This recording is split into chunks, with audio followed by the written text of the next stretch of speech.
নির্বাচন কি বুঝছেন, হাওয়া কোন দিকে? আমার তো মনে হচ্ছে মীনাক্ষী মুখার্জি জিতবে আমাদের এখানে উত্তরপাড়ায়। এমনি সিপিএম চারিদিকেরই হওয়া ভালো, খুবই ভালো। আপনাদের বিধানসভা কেন্দ্রে বিদায়ী বিধায়ক কাঞ্চন মল্লিকের নামে নিখোঁজ পোস্টার পড়েছিল। আহ এই বিষয়ে কি বলবেন? আমাদের অতটা ঠিক দেখতে তো পাইনি, ওই দু একবার দেখতে পেয়েছি।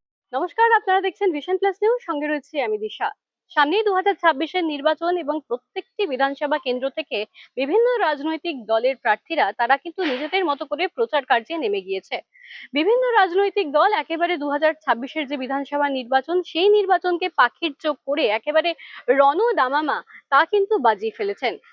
2026-এর নির্বাচন আর তার আগে যে প্রার্থীদের নাম 2026-এর নির্বাচনে ঘোষণা হয়ে গিয়েছে তা হলো কংগ্রেস থেকে সুব্রত মুখোপাধ্যায়, বিজেপি থেকে দীপাঞ্জন চক্রবর্তী, তৃণমূল থেকে শীর্ষান্ন বন্দ্যোপাধ্যায় যিনি কল্যাণ বন্দ্যোপাধ্যায়ের পুত্র, এবং সিপিআইএম থেকে মীনাক্ষী মুখোপাধ্যায়। এই মুহূর্তে আমি দাঁড়িয়ে রয়েছি উত্তরপাড়া বিধানসভা কেন্দ্রের কোন্নগর অঞ্চলে। এই যে উত্তরপাড়া বিধানসভা কেন্দ্র তা কিন্তু প্রথম থেকেই যে খুব একটা সুগম রাস্তা তা কিন্তু বলা চলে না। দ্বন্দ্বময় ছিল, এবং এই যে দ্বন্দ্ব তা কিন্তু বিদায়ী বিধায়ক কাঞ্চন মল্লিককে নিয়ে। এই যে বিধানসভা কেন্দ্র, এই বিধানসভা কেন্দ্রেই কিন্তু বিদায়ী বিধায়ক কাঞ্চন মল্লিককে নিয়ে একটি নিখোঁজ পোস্টার পড়েছিল। জনগণের পক্ষ থেকে দাবি করা হচ্ছিল যে এই যে বিধায়ক তাকে কিন্তু দেখতেই পাওয়া যায় না, তিনি এক প্রকার নিখোঁজ। এবং সেই জায়গা থেকে দাঁড়িয়ে এই যে বিধানসভা কেন্দ্র, সেই বিধানসভা কেন্দ্রে নন্দীগ্রামের বিপক্ষে যিনি দাঁড়িয়েছিলেন মমতা বন্দ্যোপাধ্যায়, এবং শুভেন্দু অধিকারীর বিপক্ষে সিপিআইএম প্রার্থী মীনাক্ষী মুখোপাধ্যায়, তিনি কিন্তু 26-এর নির্বাচনে উত্তরপাড়া থেকে দাঁড়িয়েছেন। এবং তারও যে রাস্তা যে সুগম ছিল এমনটা নয়। কল্যাণ বন্দ্যোপাধ্যায়কে বলতে শোনা গিয়েছিল যে মীনাক্ষী মুখোপাধ্যায়ের নাম না করে পরিযায়ী শ্রমিক, কোনোবার এখানে দাঁড়ান কোনোবার ওখানে দাঁড়ান। এমনকি এই আসন্ন আবার যে বিধানসভা নির্বাচন আসছে, সেই বিধানসভা নির্বাচনে কোথা থেকে দাঁড়াবেন তিনি আগে থেকে জায়গা ঠিক করে রাখতেও বলতে শোনা গেছে কল্যাণ বন্দ্যোপাধ্যায়কে। এমনকি নিজের ছেলের প্রচার যে অভিযান, সেই অভিযানেও কিন্তু কল্যাণ বন্দ্যোপাধ্যায়ের মুখ বারংবার উঠে এসছে। মানুষের মনে কিন্তু মিশ্র প্রতিক্রিয়া। কেউ বলছে তৃণমূল তাদের বিভিন্ন যে সাহায্যের হাত বাড়িয়ে দিয়েছে, এমনকি সিপিআইএমও জিততে পারে এই বিধানসভা কেন্দ্র থেকে। এবং বারংবার যে বিষয়টি উঠে আসছে মানুষের মধ্যে থেকে, তা হলো শিক্ষা, স্বাস্থ্য এবং কর্মসংস্থান। এই যে তিনটে দাবি, এই তিনটে দাবি কিন্তু শুধুমাত্র মানুষের মধ্যে থেকে উঠে আসছে এমনটা নয়, বিভিন্ন যে প্রার্থী তাদের কণ্ঠেও কিন্তু একই স্বর। এমনকি মীনাক্ষী মুখোপাধ্যায় তিনি কিন্তু কড়া গলায় জবাব দিয়েছেন যে ব্যক্তি রাজনীতি থেকে বেরিয়ে কিছুটা মানুষের জীবন নিয়ে কথা বলার জন্য।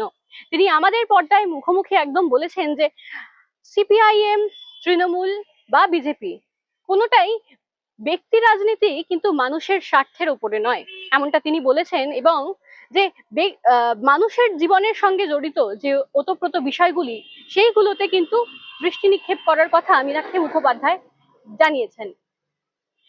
এই যে মীনাক্ষী মুখোপাধ্যায়ের কণ্ঠস্বর, তা থেকে বারংবার একটাই বিষয় উঠে আসছে, যা হলো মানুষের জনজীবনের যে পরিবর্তন, অগ্রগতি। শুধুমাত্র পরিবর্তনের হাওয়া চাকচিক্যে নয়, পরিবর্তনের হাওয়া থাকবে মানুষের জীবনে, কর্মসংস্থানে এবং সুস্বাস্থ্য, সুশিক্ষা ব্যবস্থায়। কি বলছেন মীনাক্ষী মুখোপাধ্যায় এবং সাধারণ জনগণ উত্তরপাড়ার, শোনাবো। 2026-এর নির্বাচন, ভোটের হাওয়া কি বুঝছেন? বলা খুব মুশকিল। সবাই সবার মতো চেষ্টা করছে। এখন জনতার মনে কি আছে না আছে যে যার মতো দিচ্ছে, তো এগুলো এর পিছনে অনেক ব্যাপার আছে। বিভিন্ন ধরনের যে সব কর্মসূচি যে যা দল নিচ্ছে, সেটা কতটা উপযোগী হবে সেটা ভোটের ফল বেরোলেই সেটা বলবে। বিগত 5 বছরে আপনাদের উত্তরপাড়ার বিধায়ক আপনাদের জন্য কি কি সুবিধা এনে দিয়েছেন? বলতে পারবো না, কারণ উত্তরপাড়ার গত 5 বছরে উত্তরপাড়ার বিধায়ককে অন্তত কোনোবারে আমি দেখেছি বলে মনে পড়ে। সরকারি স্বাস্থ্য ব্যবস্থা, শিক্ষা ব্যবস্থা কেমন হাল শিক্ষা ব্যবস্থা তো খুব করুণই। সব সরকারি স্কুলগুলো দেখলেই বুঝতে পারবেন যে কি হারে ছাত্র সংখ্যা কমে গেছে। ফলে শুধুমাত্র দান দিয়েই বা বাড়ানো যাবে এইটা ভুল প্রমাণিত হয়েছে। কাজে এই শিক্ষা ব্যবস্থা খুব ভালো নয়, চাকরির অবস্থাও খুব খারাপ। হাজার হাজার ছেলে, আমাদের বাড়ির ছেলেরা সব বাইরে চলে যাচ্ছে, কেউ ভাইজ্যাক চলে যাচ্ছে, কেউ ইয়েতে চলে যাচ্ছে, মানে গুরগাঁও চলে যাচ্ছে, এইসব জায়গায় চলে যাচ্ছে। আমাদের ফ্যামিলির তো 4 জনের মধ্যে 3 জনই চলে গেছে, একজন এখনো পড়ে আছে।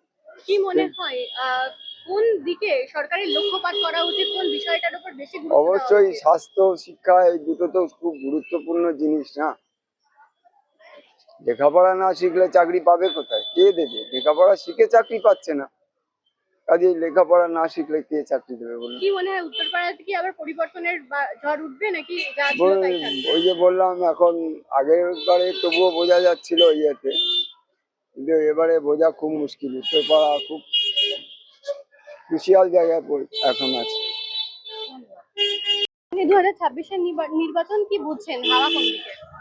আশা করি তো, যেভাবে দেখছি তোমার টিভির মাধ্যম নয়, হ্যাঁ, ফেসবুক এতে তো সবেতে তো লাল ছড়িয়ে রয়েছে। জানি না মানুষ এখন মানে কি বলবো, এ লোভী। ওই 500 1000-এ কিভাবে সমাজটা বিকিয়ে যাচ্ছে বলার নয়। হ্যাঁ, আশা রাখছি যদি মানুষ ঠিকভাবে ভোট দিতে পারে, হ্যাঁ, তো আশা রাখি যে এবারে কিছু ফল হবে, বেরোবে। বিগত 5 বছরের উন্নয়ন সম্পর্কে কি বলবেন? কিচ্ছু নেই, নীল, কিচ্ছু নেই। কি আমাদের মনে আমাদের জিনিসের ওপর নতুন করে প্রলেপ দেয়া। কি মনে হয় যে আর কোন কোন বিষয়গুলিতে পজিটিভলি লক্ষ্যপাত করা উচিত, যেগুলোর জন্য সাধারণ মানুষের লাভ হবে, খেটে খাওয়া মানুষ উপকৃত হবে? 3টে জিনিস: স্বাস্থ্য, রুটি রুজি, আর শিক্ষা। এগুলো যদি ঠিকভাবে আগের মতন হয়, এত চুরির টাকাও খাটের তলা থেকে বেরোবে না, আর এত তোমার এইসব নেতাদেরও মানে পকেট ভারী হবে না। এর চেয়ে আর কি বেশি বলবো? নির্বাচনের আগের মুহূর্তে দেখা গেল যে উত্তরপাড়া থেকে যে তৃণমূল সদস্য বিধায়ক তার পরিবর্তন ঘটিয়ে দেওয়া হলো, ঠিক কি কারণের জন্য মনে হয় এই বিষয়টি করা হয়েছে? সমাজ ব্যবস্থা জানি, হ্যাঁ, মানুষ মানুষ সচেতন। আর এবছর আমাদের ছেলেমেয়েরা যেভাবে মানে নিজের কাঁধে নিয়ে নিয়েছে, হ্যাঁ, আশা রাখতে পারি। ধন্যবাদ। 2026-এর নির্বাচন, ভোটের হাওয়া কি বুঝছেন? এটা কি বলা কি উচিত? আপনারা তো জনগণ, আপনাদের হাতেই ভোটাধিকার, আপনারা বলবেন না তো কারা বলবে? পাল্টানোর দরকার, এইটুকুই শুধু বলতে পারি, ব্যাস। বিগত 5 বছরে আপনাদের বিধায়ক, উত্তরপাড়ার বিধায়ক আপনাদের জন্য কি কি করেছেন? কার জন্য কি করেছে জানি না, আমি যতটুকু চেয়েছি আমার জন্য হেল্প যথেষ্টই করেছে।